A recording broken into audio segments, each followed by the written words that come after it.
The most dangerous moment in a narcissistic relationship isn't always when they're yelling. It isn't when they're insulting you. It isn't even when they're giving you the silent treatment. As painful as those moments are, they aren't what usually keeps you trapped. The moment that does is the moment they become kind again. Read that again. Their kindness is often far more dangerous than their cruelty. Because cruelty pushes you away.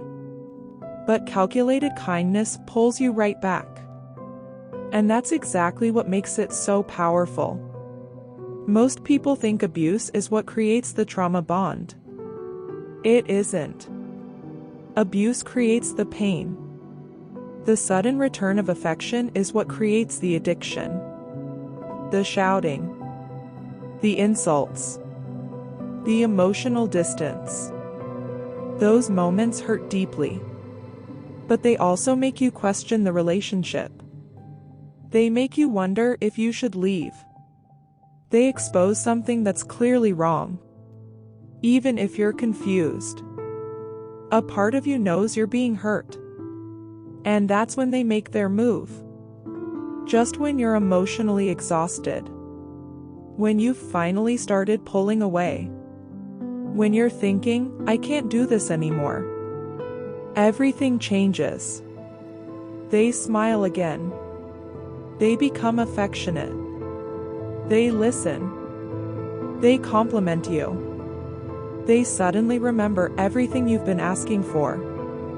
The person who ignored your tears yesterday is now bringing you flowers. The person who blamed you for everything is suddenly apologizing. The person who made you feel invisible now looks at you as if you're the only person in the world. It feels like the nightmare is over. But it isn't. It's simply changing form. This is where it traps you. Because hope rushes back into your heart.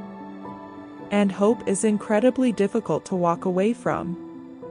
After breaking you down emotionally, they become the very person you've been waiting for. I'm sorry. I don't know what came over me. I'll never do it again. You deserve better. I'll change. Those words feel comforting. Especially after days, weeks, or months of emotional pain. You want to believe them. Not because you're naive. Because you're human. You desperately want the pain to have meant something. You want to believe the relationship can still become what it promised to be in the beginning. But here's the uncomfortable truth. If someone's kindness only appears after they've hurt you, their kindness isn't repairing the damage. It's repairing their access to you. There's a difference. Over time, something even more dangerous begins happening. You stop questioning them. You start questioning yourself. Maybe I overreacted. Maybe they really are trying. Maybe they're under a lot of stress. Maybe I should be more patient. Maybe this time is different. Notice what just happened. The person who caused the confusion is no longer carrying it. You are. Their manipulation slowly becomes your inner voice. You begin defending the very behavior that once broke your heart. You remember the flowers. And forget the insults. You remember the apology. And minimize the betrayal. You remember the good weekend. And overlook the months of emotional chaos surrounding it. This isn't love clouding your judgment. It's intermittent reinforcement. Small moments of relief mixed with long periods of pain. The human brain becomes attached to unpredictable rewards.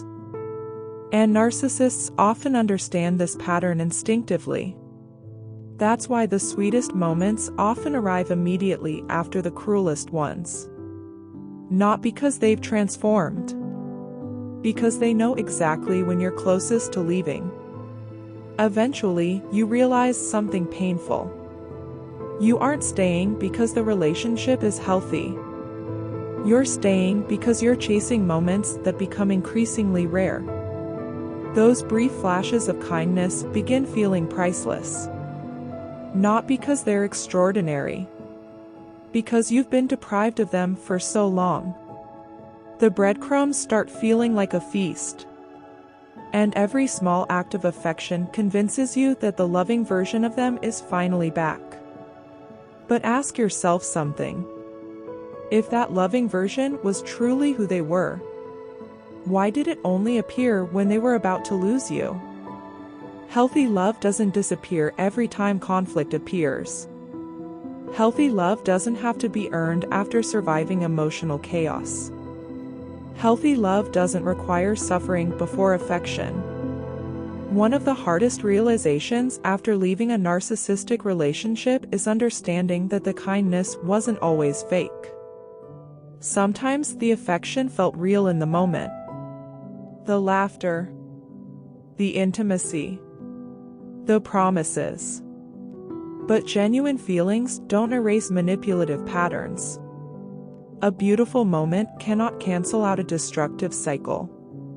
What matters isn't how convincing the kindness feels. It's what happens after it. Does the respect remain? Do the boundaries improve? Does the accountability continue? Or does the cycle quietly begin all over again? Because real change is consistent. Manipulation is temporary. The greatest trap was never believing they could be cruel. It was believing that every return to kindness meant they had finally changed. That's why the switch back to being nice is often the most destructive thing they do. It doesn't just heal your hope. It resets the entire cycle. And the longer you mistake calculated kindness for lasting change, the longer you stay trapped inside a relationship that only feels loving when it's about to lose control.